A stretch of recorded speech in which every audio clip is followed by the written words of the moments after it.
Alright, let's go. Number 10.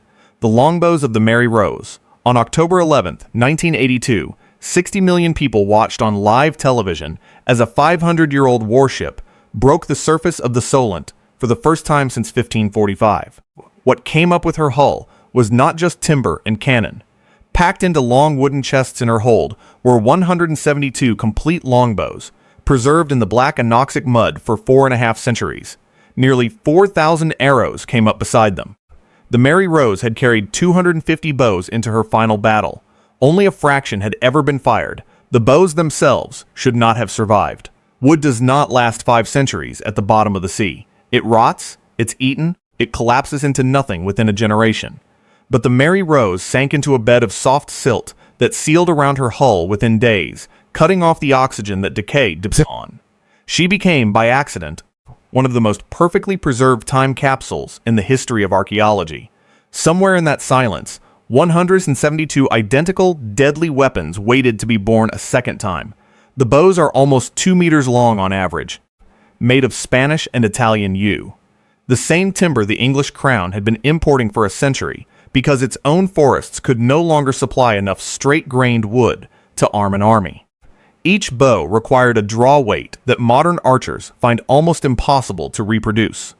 Estimates range from 100 to 180 pounds, more than double what a competitive archer draws today. To pull one of these bows was to work a machine built entirely around the human back, and that machine left marks. When osteoarchaeologists examined the skeletons recovered from the wreck, they found something the historical record had only hinted at: bone spurs on the left wrist, enlarged asymmetrical shoulder blades, twisted spines, os acromial, a failure of the shoulder bone to fully fuse caused by repetitive, extreme stress applied from childhood. These were not soldiers who picked up a bow for a campaign. These were bodies that had been reshaped by decades of drawing a weapon capable of punching through plate armor at 200 yards. But here's where the story stops being about weapons and becomes something else entirely. One skeleton, found on the main deck near a shattered longbow and a leather wrist guard bearing the combined arms of Henry VIII and Catherine of Aragon, belonged to a man in his early 20s, unusually tall for the period at nearly 5'10". His legs were powerfully built. His spine showed the telltale twist of a lifelong archer. Isotope analysis of his teeth, which lock in a chemical signature of wherever a person grew up, told archaeologists something nobody expected. He had not grown up in England. The signature pointed to North Africa, a warmer, more arid climate, far from the cold coastline where he died. A man who may have been born on another continent entirely had ended up as one of the most elite archers on one of the most famous ships in English history. His body carrying, quite literally, the physical evidence of a life dedicated to a single act, repeated tens of thousands of times. The Meare Heath Trust has never been able to definitively identify him. He remains, for now, the Archer Royal, stranger, whose bones tell a story his name cannot. What the wreck revealed was not simply a weapon. It was a factory-scale production and training system, an entire subculture of the human body reshaped around a piece of curved yew, frozen at the exact moment of catastrophe and buried in mud for 437 years so that we could measure, centuries later, exactly what it cost to use one. Number 9. The Composite Bows of Tutankhamun. On November 4, 1922, Howard Carter's workers cleared the last of the rubble from a stairway cut into the Valley of the Kings and uncovered a sealed doorway that had not been disturbed in over 3,300 years. What lay behind it would become the only near-intact royal burial ever recovered from ancient Egypt. Among the more than 5,000 objects crammed into 4 small chambers, tangled with chariots, furniture, and gold, was an arsenal. Carter's first count, made in the cramped antechamber alone, turned up 13 bows. By the time the full excavation was complete, the number had climbed to 32, an entire armory sealed into a tomb built for a teenager who had died more than 3 millennia ago. Before Tutankhamun's tomb was opened, only about 10 composite bows had ever been recovered from the entire ancient Near East. One 18-year-old king's burial chamber more than tripled the known archaeological record in a single afternoon. The bows themselves were not the simple curved staves familiar from most ancient art. They were composite bows, laminated constructions of wood cores wrapped in sinew, horn, and bark, a technology imported into Egypt from the Near East during the wars against the Hyksos. Building one took, by some estimates, years, not weeks. Layers of material with opposing mechanical properties had to be glued, cured, and seasoned in sequence, a process that could not be rushed without the entire weapon failing catastrophically under tension. This was not village craft. This was industrial-grade materials science, executed by hand, in a society that had no concept of a laboratory. One bow in particular stopped Carter cold. Found laid across a ceremonial bed in the antechamber, its grip and limbs were sheathed entirely in gold leaf, granulated and tooled with a precision that left him, in his own notes, reaching for the word inconceivable. He called it the King's Bow of Honor. It is unlikely this particular weapon was ever meant to be fired. Its purpose was symbolic, a statement carved in gold about what a pharaoh was supposed to be able to do, whether or not he ever actually drew a string in anger. But most of the 32 bows were not decorative. Analysis of the collection showed a functioning arsenal, ranging from massive self-bows built from single staves of wood to sophisticated composite designs suited to chariot warfare, the kind depicted on painted chests found in the same tomb showing the young king charging into battle from a moving chariot, loosing arrows at full gallop. Here is where the discovery becomes difficult to reconcile with everything else we know about Tutankhamun. Modern medical analysis of his mummified remains has told a very different story about his body. A club foot, evidence of a degenerative bone disorder, a cane collection buried alongside him that numbered well over 100 pieces, an almost absurd quantity for a single individual, suggesting a young man who could barely walk unaided through the final years of his short reign. And yet his tomb was buried under an armory built for a warrior king. Chariots for a body that struggled to stand. Composite bows requiring immense physical draw strength, sealed beside a corpse whose own bones argue he may never have been capable of firing one. Was the arsenal aspirational, a ritual guarantee of the vigor the king lacked in life, meant to carry into the next world what his body had been denied in this one? Was it inherited, a stockpile assembled by predecessors and interred with him regardless of his own physical condition? The bows do not answer the question. They simply sit in Cairo's museum cases, 32 weapons built for a warrior, wrapped around the bones of a boy who may never have drawn one. Number 8, the frozen bows of Pazyryk, high in the Altai Mountains, where Russia, Mongolia, China, and Kazakhstan meet in a knot of stone and permafrost. Soviet archaeologists in the 1940s and 1950s began opening a series of burial mounds, or kurgans, that had been sealed for roughly 2,400 years. What they found inside defied ordinary preservation. Water that had seeped into the tombs shortly after burial had frozen and stayed frozen, locking the contents of entire graves into natural ice blocks that had not thawed since the 4th century BCE. Tattooed human skin survived. Textiles survived. Horses, sacrificed and buried alongside their owners, survived down to the felt saddle blankets still strapped across their backs. And bows survived, composite weapons built from wood, horn, and sinew, wrapped in birch bark for waterproofing, coiled inside leather cases called goriti that also held the arrows, a design so efficient it would be copied by nomadic cultures across Eurasia for the next 2,000 years. The Pazyryk culture belonged to a broader world of steppe nomads that Greek writers lumped together under the name Scythian, mounted warriors who dominated the grasslands stretching from the Black Sea to the edge of the Gobi Desert. Herodotus wrote about them with a mixture of fascination and horror, describing archers who could shoot accurately from a galloping horse, a skill that required a bow short enough to maneuver in the saddle, but powerful enough to punch through bronze armor at range. Composite construction was the answer. A recurved bow, barely a meter long, strung, could store as much energy as a self-bow twice its size. For decades, this technology was known to archaeologists almost entirely through Greek pottery, through vase paintings of foreign archers in trousers and pointed caps, because the organic materials of the bows themselves, the wood, the horn, the sinew, the hide, simply do not survive 2,500 years of ordinary burial. Only metal fittings turned up in most excavations. Tantalizing fragments of a weapon nobody could fully reconstruct. The Pazyryk ice changed that completely. Here, for the first time, archaeologists could examine an actual double-curved composite bow in its assembled functional state, wrapped exactly as its maker had left it, sitting beside the exact quiver, the exact arrows, the exact archer, and then, half a world away, a second discovery closed the loop. In the Yonghai Cemetery of China's Xinjiang region, along what would later become the Silk Road, archaeologists uncovered burials of a strikingly different population. Tall, often red-haired individuals of what researchers describe as Indo-European or Indo-Aryan physical type, interred with their own composite bows in their own leather gorati, dated to roughly 600 BCE. The construction techniques matched the Pazyryk finds almost exactly. Triangular cross-sections, recurved tips.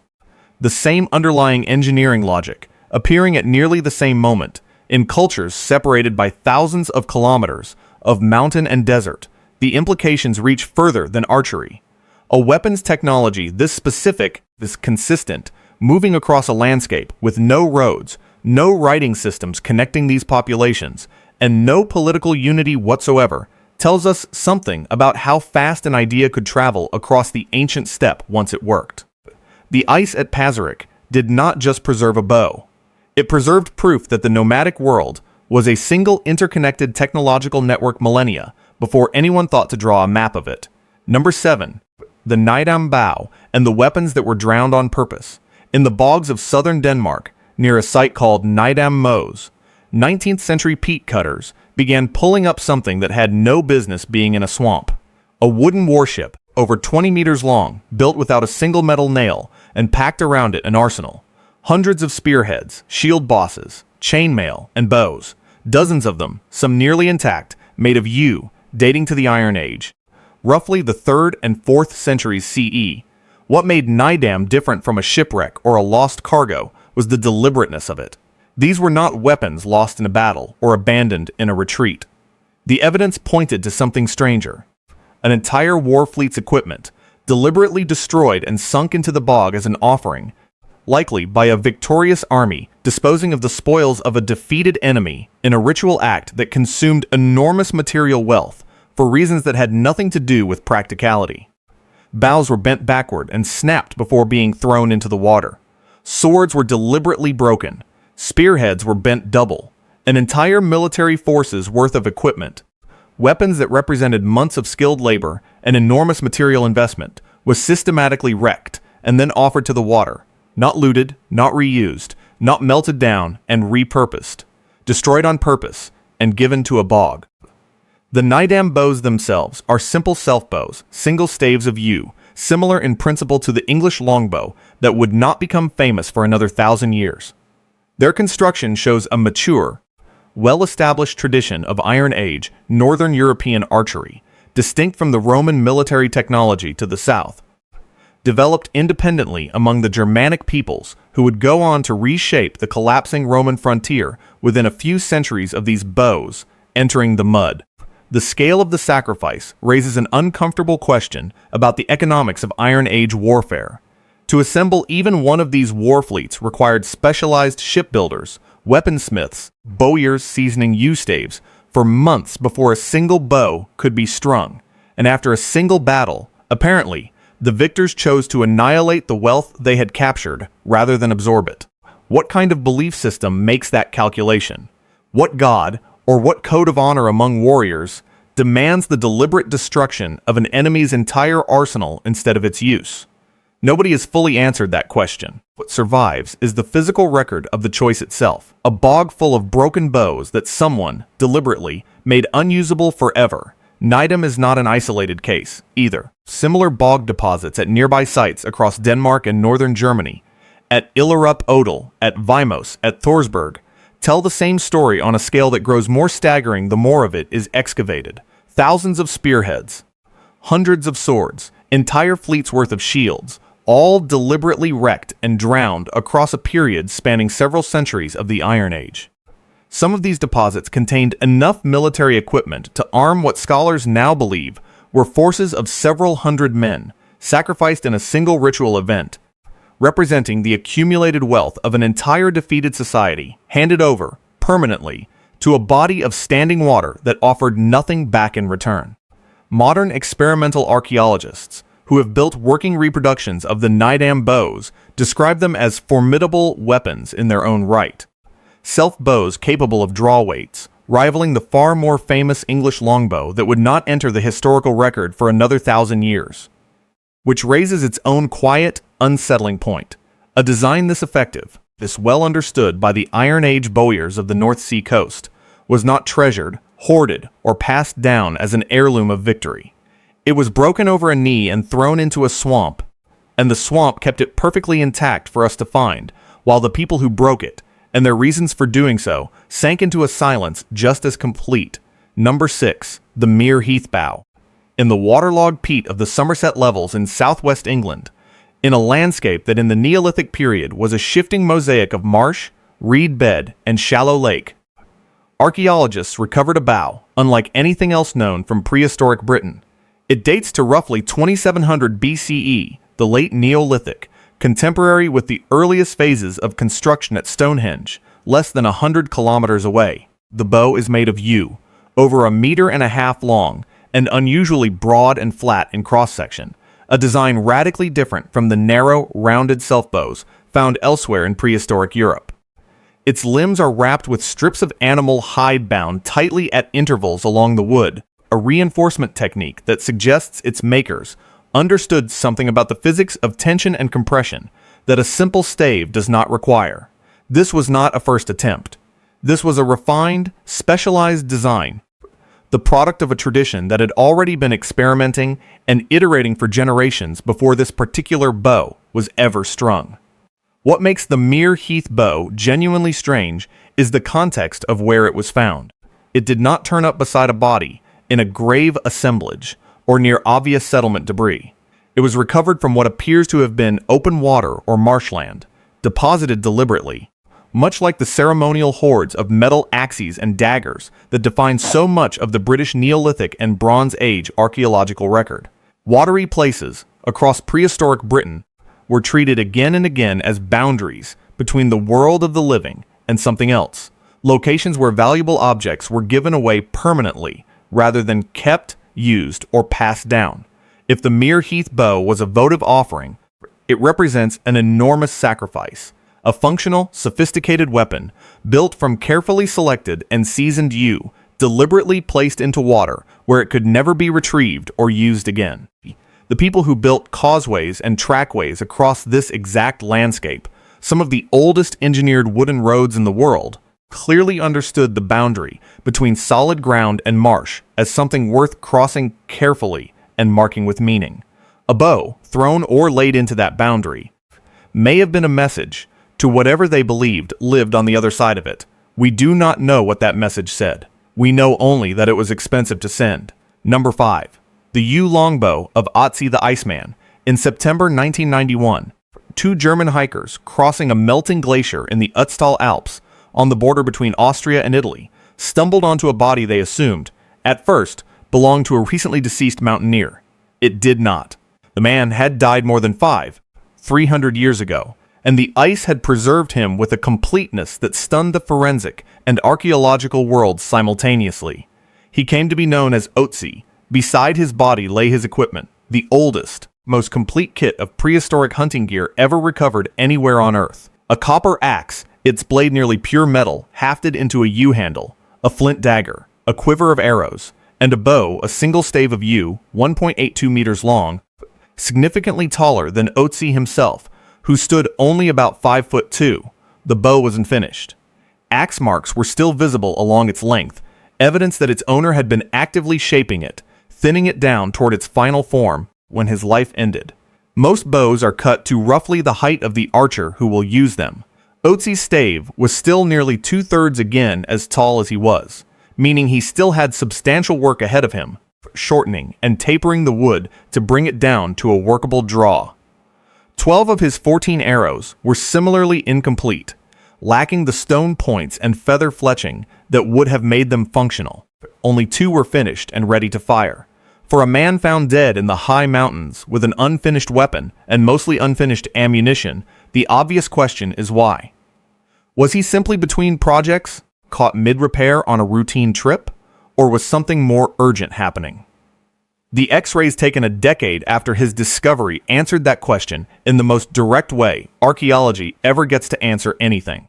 Lodged in Ötzi's left shoulder was a stone arrowhead.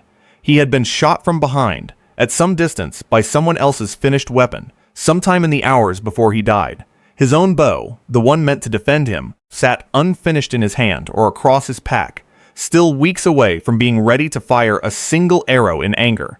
The implications reframed the entire find. This was not a craftsman quietly working in a workshop. This was very likely a man on the run, high in terrain that offered no easy escape, urgently trying to complete a weapon he did not have time to finish, carrying arrows he could not yet shoot, before whoever or whatever he was fleeing caught up with him at over 3,000 meters of elevation. The unfinished bow of Ötzi the Iceman is not simply the oldest well-preserved longbow ever found. It is a physical record of the exact moment a piece of ancient technology failed to save the life of the person who was racing to complete it. Ötzi's bow did not exist in isolation. In the decades since his discovery, researchers cataloging museum collections across the Alpine region have identified more than 50 additional Neolithic bow fragments from sites scattered through Switzerland, Germany, and Austria, almost all of them, like Ötzi's, cut from yew. Draw weights on the more complete examples cluster between 60 and 70 pounds, respectable by any standard, with some lighter bows in the 35 to 45 pound range that may have been built for younger or smaller archers. None of the surviving examples show a carved string groove at the tip. Instead, the string simply rested against a shoulder cut into the wood, a subtle design choice that still divides specialists over whether the flexible tips of these bows were meant to bend and store energy like the rest of the limb, or whether they functioned as rigid levers in a design echoing the composite bows of civilizations Ötzi's culture had almost certainly never encountered. Whichever answer is correct, the pattern confirms that Ötzi was not carrying an experimental, one-off weapon into the mountains. He was carrying an unfinished example of a well-established regional tradition, cut short at the exact moment its maker needed it most. Number 4. The Stellmoor bows and the reindeer hunters at the edge of the ice, in the Arnsberg Tunnel Valley near Hamburg, Germany, in a peat bog called Stellmoor. Archaeologists in the 1930s uncovered the remains of an encampment belonging to some of the last hunter-gatherers to live at the retreating edge of the Ice Age glaciers.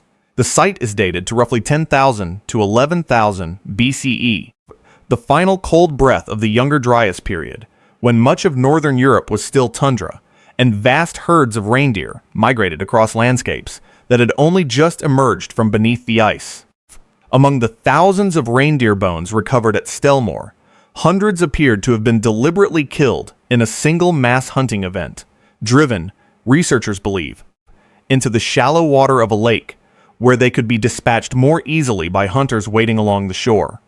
Alongside the bones, archaeologists recovered wooden arrow shafts, some still fitted with foreshafts, a two-piece arrow design, in which a smaller, replaceable tip section could be swapped out after breaking without discarding the entire shaft, a level of engineering sophistication that implies extended experience refining the technology, not a first attempt at it.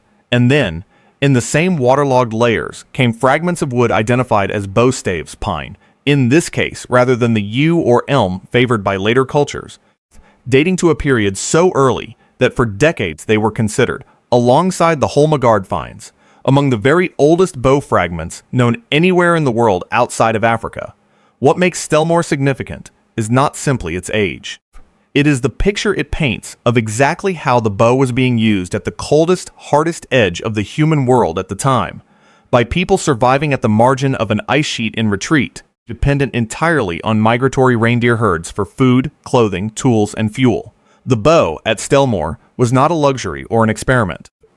It was the difference between a group of hunter-gatherers surviving a single failed migration season and starving through the following winter. The mass kill itself raises its own uncomfortable arithmetic.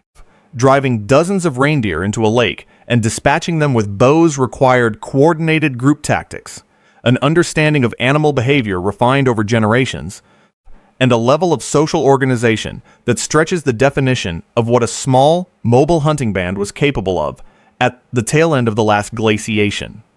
Stellmoor is not evidence of primitive people improvising with sticks. It is evidence of a hunting technology already mature enough to feed a community through the harshest sustained cold snap the Holocene would ever produce. Number 3. The Holmegaard Bows. In 1944, in the middle of a world war, fuel shortages on the Danish island of Zealand forced local residents to dig for peat in the bogs near the small town of Holmegaard. What the diggers found instead of fuel was a weapon, a nearly complete wooden bow, broken into 4 pieces but otherwise perfectly preserved by the oxygenal-starved, acidic conditions of the peat itself, an environment that halts bacterial decay almost entirely. Radiocarbon and stratigraphic dating place the bow at approximately 6,500 to 7,000 BCE, the Mesolithic period, making it, alongside its counterparts recovered nearby, the oldest complete bow ever discovered anywhere on Earth. It belonged to the Maglemosian culture, hunter-gatherers who, across the forests and lakes of a post-glacial northern Europe, still recovering from the retreat of the ice sheets that had covered it only a few thousand years before. The design is unlike almost anything that came after it, and unlike anything that came before it in the archaeological record either, which is precisely the problem. The Holmegaard bow has broad, flat, tapering limbs and a narrow, deeply cut handle section that remains rigid while the rest of the bow bends under draw, an engineering solution that modern bowyers still study and still, in some cases, cannot fully improve on. The bow was made of elm, carefully selected for wood, with unusually narrow, tight growth rings, evidence of deliberate timber selection, by people who understood which specific trees, grown under which specific conditions, would produce wood strong enough for the job. This was not a first attempt at archery. This was a refined, functional, technically sophisticated weapon made by a culture with no writing, no metal tools, no permanent architecture, and no formal system for transmitting engineering knowledge across generations other than direct hand-to-hand instruction. And yet the bow works. Modern reconstructions built to the exact original dimensions have been tested and can loose light flight arrows at speeds exceeding 110 miles per hour. Here is where the discovery becomes uncomfortable for the standard timeline of human technological development. The Holmegaard design did not evolve gradually into existence over the following millennia. Bows recovered from far later periods, separated from Holmegaard by thousands of years, sometimes show less refined engineering, not more. Whatever body of practical knowledge produced this particular bow shape, at this particular moment in the Mesolithic, did not simply improve in a straight line afterward. It was developed, used, and in some places apparently lost or replaced by less efficient forms, only for elements of it to resurface independently, centuries and cultures later, among bowyers who had never seen the original. The Holmegaard bogs did not preserve the beginning of archery. They preserved a single frozen frame from somewhere in the middle of a much longer story. A story that was already sophisticated by the time anyone thought to lose a bow in a Danish swamp. Number 2. The vanished bows of the border cave arrows. Long before Holmegaard, long before any wooden bow anywhere in the world had a chance of surviving into the present, hunters in southern Africa were already using the bow and arrow as a mature established technology. We know this not because a bow itself survived. Wood does not last 40,000 years under any ordinary conditions. We know it because of what the bow left behind in objects that could survive. At Border Cave, a rock shelter straddling the boundary of South Africa and Eswatini, archaeologists recovered a collection of small, delicately worked bone arrowhead points, some coated with a substance later identified through chemical analysis as ricinoleic acid, a toxic compound found in the seeds of the castor oil plant. The points date to roughly 24,000 years ago, and their poison signature makes them, at the time of their analysis, the oldest confirmed evidence of arrow poison use recovered anywhere on the planet. Poisoned arrows only make sense in the context of a very particular weapon system. A poison strong enough to bring down a large animal from a wound too shallow to be immediately fatal is a technology built specifically around the bow, a weapon that allows a hunter to strike from a distance, inflict a small but envenomed wound, and then track the animal until the poison finishes the job the arrow itself could not. Spears do not need this technology in the same way. Poisoned arrowheads are a signature, a fingerprint left behind by an entire hunting philosophy built around distance, patience, and chemistry, at a point in prehistory that predates any surviving wooden bow by tens of thousands of years. And Border Cave is not alone. Similar microlithic stone segments, small, geometrically shaped stone pieces interpreted by archaeologists as transverse arrowheads, hafted sideways onto arrow shafts to create a broad cutting edge, have turned up across multiple sites throughout southern Africa, from Sibudu Cave to Clay's River, spanning tens of thousands of years of continuous, evolving use. The wood, the sinew, the feathers, all the organic components of the weapon itself are long gone, dissolved back into the soil within a few centuries of being buried. What survives is only the hardest, most durable component, the tip, the part of the weapon that struck. This creates an unusual, almost inverted kind of archaeological evidence. Archaeologists are not looking at bows. They are looking at the negative space where bows must have been, reconstructing an entire vanished weapons technology from the wear patterns, impact fractures, and chemical residues left on tiny stone and bone points that are, by themselves, meaningless without the wooden and sinew apparatus that once surrounded them. It is a little like trying to describe an entire orchestra from nothing but a single preserved reed, and what that reconstruction implies is staggering. If poisoned arrows were already a refined technology 24,000 years ago in southern Africa, then the bow itself, the wooden stave, the sinew string, the basic mechanical principle of storing energy in a bent piece of wood and releasing it instantly through a projectile, must be dramatically older still. How much older is where the story gets genuinely disorienting. Number 1. The Arrowheads of Sibudu Cave, on a forested hillside above the Uthongathi River in KwaZulu-Natal, South Africa.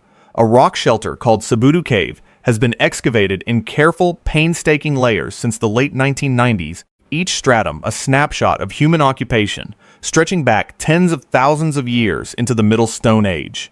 Buried deep within those layers, researchers recovered a small collection of stone segments and, in a separate and even more remarkable find, a single carved bone point, no more than a few centimeters long. The dating is where the story stops being merely old and starts being genuinely disruptive. The stone segments have been analyzed and dated to approximately 64,000 years ago. The bone point, examined separately using high-resolution CT scanning to study its internal fracture patterns, has been dated to 61,700 years ago, with a margin of error of only about 1,500 years, an extraordinary degree of precision for an object this ancient. Before Sibudu, the oldest confirmed evidence for bow and arrow technology anywhere on Earth came from fragments recovered in Germany, dated to no older than roughly 18,000 years. Sibudu did not push that timeline back by a few cautious millennia. It pushed it back by more than 40,000 years in a single set of published findings, rewriting the assumed birth date of one of the most consequential weapons technologies our species ever invented. The evidence itself required an unusually rigorous, almost forensic style of argument, because the wood, the sinew, and the feathers had long since vanished, exactly as they had at Border Cave. Researchers had to reconstruct the case for the bow entirely from the stone and bone tips left behind, and from the precise physical damage recorded on their surfaces. Under microscopic and CT analysis, the Sibudu points showed characteristic impact fractures, distinct from the kind of damage produced by a hand-thrown spear or a thrusting weapon, and consistent instead with the specific velocity and angle of impact produced by a projectile released from a bow under tension. To test the theory, researchers led by paleoanthropologist Lucinda Backwell built exact replicas of the bone point, shaped it using only techniques available in the Middle Stone Age, hafted it onto a reed shaft with sinew binding, and fired it from a handmade bow into fresh animal carcasses.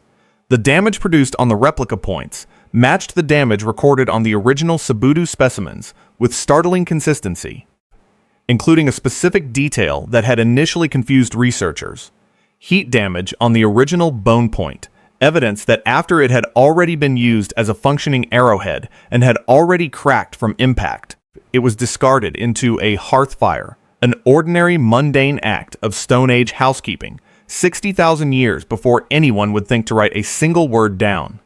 The bow and arrow is widely considered by archaeologists to represent a genuine cognitive leap for our species, a weapon system that requires an ability most other tools do not.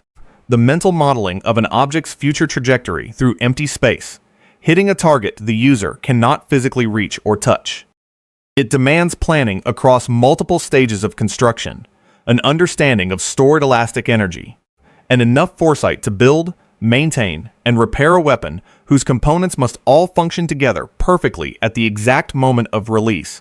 If Sibudu's evidence holds, and subsequent research at nearby sites like Clay's River Cave has continued to reinforce it, then modern humans in southern Africa were already capable of this specific, sophisticated cognitive and mechanical leap 64,000 years ago, tens of thousands of years before any population left Africa in the migrations that would eventually populate every other continent on Earth. The bow, under this evidence, was not invented independently, and later by scattered groups of humans, slowly discovering the same idea in isolation across Europe and Asia. It may have been carried, already known, already refined, in the minds and hands of the very first people who ever walked out of Africa at all. Somewhere in that cave, in a hearth that went cold 60,000 years ago, a small cracked point was thrown away without a second thought, discarded the way anyone discards a broken tool. Whoever threw it away had no way of knowing that it would still be there, waiting, long after everything else about their world, their language, their name, their face, had disappeared completely. All that remains is the fracture on the bone, the single silent proof that somebody, on a hillside above a river in South Africa, 64,000 years before the first bow was ever supposed to have existed, already knew exactly how to build one. If you want to see more videos like this, click the video on screen now and make sure to subscribe.